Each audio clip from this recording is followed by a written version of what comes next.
ኣብ ስደት እትነብር ጓል ኣንስተይቲ ከምዚ ከምዚ ተግባራ እዚ ባህርያ እናበሉ ዝናገሩ ሰባት ውሕዳት ኣይኮኑን። ብፍላይ ኣብ ሕብረተሰብና እዚ ባህላ እዚ ዝተለመደ እዩ። ንምንታይ እዩ ደኣ በዓልትና ኣብኡ ንነብር እቲ ህይወትና ዘይንናገሮ ዝብል ሕቶ ግን ዋላ ንባዕለይ ሕቶ እዩ። እቲ ምንታይሲ ሓደ ንሕና እቲ ጽቡቕነትና ጥራሕ ክነርኢ ስለንጽዕር ንሕና ግን ድማ እናመሰልና ብፎቶ ድዩ ጽቡቕ እናመሰልና እንናገሮ ድዩ ሕዚ እናነባዕና ነርና ሓሲስና ግን ዳሕና እየ ኢልና ብነስምዖም ቃላት እዩ ይመስለኒ። እቲ ጽቡቕነትና ብኡ ቆሪፆምና ይጸንሕሞ ንእሽተይ ስሕተት ከጋጥም ከሎ ወይ ከዓ ክሪእና ከለው ግን ናብ ምፍራድ ይቃዳደሙ። እቲ ካልኣይ ድማ ኣንሕና እቲ ህይወትና ስለንነብሮ ዘለና ክንናገሮ ግን ክብድ ይብለና። ሎማዓንቲ ግን እቲ ህይወትና ክንዕልለሉ ኢና። ሰላምታ ይረሳዕኸዩ ክቡራት ቤተሰብ ለዋም ሚድያ ከመይ ቀኒኹም ኣብ ዘለኹምዎ ሰላም ፍቕሪ ኩሉ ንዓኹም ክኸውን እናተመንኹ እምበርከስ መብዛሕትኡ ኣብ ስደት ዝነብር ሰብ ብዙሕ ይኻፍኦ እዩ። ግን ኣብ ስደት ዓዲ ዓረብ እንነብር ደሞ ካብ ኩሉ ዝገደደ እዩ። ንምንታይ እዩ ዝኻፍአና ዝብል ደሞ ሓሙሽተ ነገራት ክገልጸልኩም እየ ማለት እዩ። ምክንያቱ እቲ ህይወት ባዕለይ ስለ ዘለኸዎ ኣብ ባዕለይ እውን ተመርኪሰ እየ ክገልጽ ደልየ። ያው ዓማውቲ ክተቆፅር ከለኻ ዝኾነ ትምህርቲ ትወስድ ኢኻ። እዚ ትምህርቲ እዚ ደሞ ዒድመኻ ጊዜኻ ጉልበትካ ሰዊእኻ ኢኻ ኣብ ስደት እትነብር ማለት እዩ።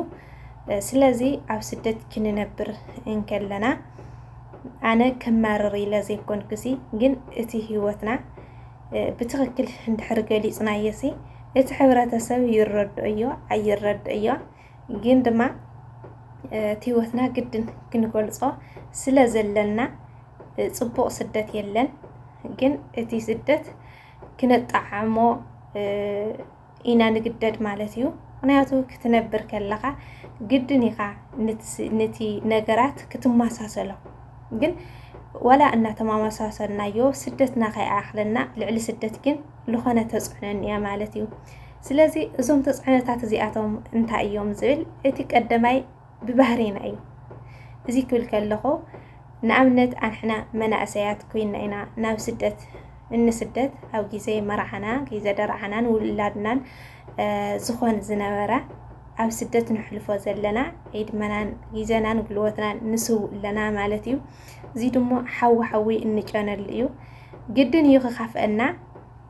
ስለዚ እዚ ባህሪና እዚ ናይ ኣበባን ናይ ዕምበባን ግዜና ኣብ ስደት ክነሕልፍ ከለና ብፍላይ ደቂ ኣንስትዮ ደቂ ተባዕትዮ እኳ ኣጋጣሚ ተተትሒዞም ክኸዱ ይኽእሉ እዮም። ደቂ ኣንስትዮ ግን ብክመልአለና ዒድመና ስለ ንሕልፎ ግድን ኢና ክንጨናነቕ ማለት እዩ።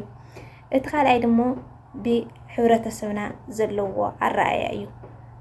ንኣብነት ሕብረተሰብና ሕድሕድ እንተጠይቕካዮ ኣብ ስደት ዘላ ጓል ኣንስተይቲ ከመይ እያ እንተኢልካዮ ብቻ ገንዘብካ እምበር ክፍእኻ እዩ ልናገር። ካብቲ ጽቡቕካ እቲ ክፍኣት እዩ ዝናገር ማለት እዩ። ከመይ ተቆሪፁ ከም ዘሎ ኣብ ሕድሕድ ገዛና ክንጥይቕ ክነስተባህል ንኽእል ኢና። ከመይ እያ ጓል ኣንስተይቲ ኣብ ስደት ዘላ እንተይልና ኣብዚ ኢልሃለና ከም ዘይንሓስብ ከም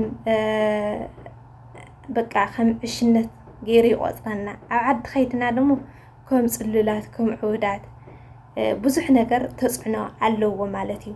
ስለዚ እዚ ልምንታይ እዩ ኮይኑ ዝብል እቲ ኣንሕና ስለ ዘይንገልጾ እቲ ህይወትና ስለ ዘይነቃልዖ ጽቡቕ መሲልና እናተርአና ካብኡ ግን እቲ ጽቡቕነትና ልሕማቕ ይጥቀምዎ ማለት እዩ። በዓልትና ብዝቃረፅናዮ ምስሊ ንሳቶም እውን ኣብ ከምዚያት ተፅዕኖ ክፈጥሩ ክኢሎም ቀሊል ኣይኮነን። ናይ ሕብረተሰብ ተፅዕኖ ዘለዎ ኣረኣእያ ለኣና ብዙሕ ጭንቀትን ክኻፍአናን ይኽእል እዩ ማለት እዩ።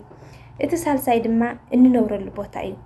እንነብረሉ ቦታ ስደት ዓዲ ዓረብ ኣብ ዘይተማቻቸወ ኩነታት ኮይና ዝተማቻቸወ ናብራ ንምፍጣር ቤተሰብና ንምሕጋዝ ብዝብል እዩ እምበር ኣብ ስደት እሞ ድማ ንፋስ እኳ ዘይትሪእሉ ኣብ ገዛ ተዓጢኻ ዓማውቲ ምቁፃር ማለት ከቢድ እዩ ንዝነብረሉ ከቢድ እዩ ስለዚ እንነብረሉ ቦታ እሞ ድማ ሓላፍነት ዝወስደልካ እኳ ዘየላ ሓሚንካ ክሕክመካ ዝኽእል ዝኾነ ነገር ኮይንካ እኳስ መኒኻ ዝብለካ የለን ኣብ ስደት ሓዘንካን ሓጎስካን በይንካ ኢኻ ትካፈሎ ውፅእ ኢልካ እኳ እቲ ከባቢኻሲ ክትሪ ዘይትኽእል እቲ ጭንቀትካስ ዋላ ከባቢኻ ርኢኻ ንእሽተይ ክነፍሰልካ ዘይክእል ዓዲ ኢና ዘለና ማለት እዩ እቲ ራብዓይ ድማ ስራሕ እዩ ስራሕ ካብ ቀሊል ክስካብ ከቢድ ኢና ንሰርሕ እሞ ድማ ጓል ኣንስተይቲ ኮይና ከቢድ ስራሕ ክትሰርሕ ከላካ ዓቕማ ንላዕሊ ክሓልፈለይ ኢላ እተን ዘስራሓ እልበልኣ ካብ ምፅራይ ገዛ ጀሚሩ ክስካብ ምግቢ ምስራሕ ክስካብ ዝተፈላለዩ ዓበይቲ ኣቑሑት ምልዓል ምውራድ ምድያብ ክስካብ ራብዓይ ሓምሻይ ፎቕ እናደየብካ እናወረድካ ብዙሕ ፀገማት የስዕበልካ ልድሓር ናብ ውሉድ ክትበፅሕ ከለካ እኳስ ብዙሕ ክስካብ ሒቕኻ ክስካብ ብዙሕ ነገር የብፅሐልካ ማለት እዩ ብዙሕ ፀገም ክስካብ ማህፀንካ ብዙሕ ነገር የምፅአልካ ካብኡ ሓሊፉ ደሞ ብፍላይ ኣብ ምግቢ ዝሰርሓ ኣሕዋትና ማዳን ፀለለን ዝኾና ዘለዋ ገፀን ዝባላሾ ዘሎ ደመን ዝውድእ ዘለዋ ምስቲ ሙቐት ዓዲ ምዃኑ ካብኡ ሓሊፉ ድማ እቲ ምግቢ 24 ሰዓት ዘይብሉ ኩሉ ግዜ ተልዓለ ዝበለኻ ትለዓል ሃርሰብ ዝበለኻ ትህርስ ስለ ዝኾነ ምንም እስኻ ትቋፃፀሮ ሰዓት የለን በዓልተን እየን እቲ ሰዓትካን ግዜኻን ጉልበትካን ዝቋፃፀረኦ ማለት እዩ ስለዚ ብስራሕ እውን ብዙሕ ይደኽመካ ይኻፍአካ ራብዓይ ድማ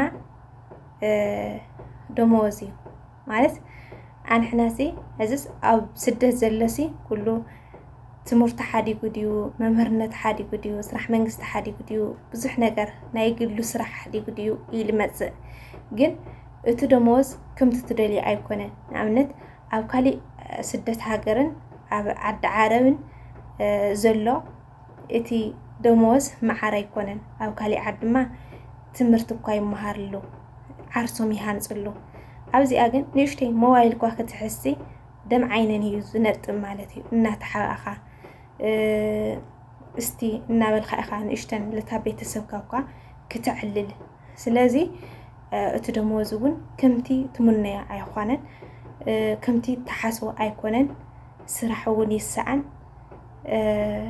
ስራሕ ተስኢኑ እውን ከፍ ትብል ካብኡ እዚ ይጨንቀካ ልታ በዓልትኻ ልታ ትበልዐላ እኳሲ ትስእን ማለት እዩ ምሻይ ድማ እተን ምስራሕትና እዩ ማለት እተን ዘስራሓና ኩሉ ዘስራሐካ ፅቡቅ ኣይኮነን ከምቲ ኣብ ሓበሻ ርጉምን ቁኡን ዘሎ ኣብ ዓረብ እውን ብዙሓት ኣለዋ ክስካብ ግዝ ኣቢለን ዓማውቲ ኣዋርሕ ኣቆፂረን ክንህበክላላ ደመወዝካ ዘይሂባኻ ብዙሕ ሓረካት ብዙሕ ፀገማት ዝፈጥራልካ ብዙሕ መሓለኻታት ዝገብራልካ ክስካብ ሂወትካ ዝፈታትናኻ ኣለዋ ማለት እዩ ደመወዝ ንኸይሂባ ክስካብ ዘጥፋእኻ ብዙሕ ነገር እኒኦ እና እሳተን እውን ንዓና ብዙሕ ተፅዕኖ ስለ ዝፈጥራ ብኣተን ስለ ትግዛእ ማለት ኣብ ትሕቲ ሰብ ምዃን ቀሊል ኣይኮነን እሞ ድማ ኣብ መንእሰይነት ግዜ ንስካ እውን ስምዒታዊ ትኾን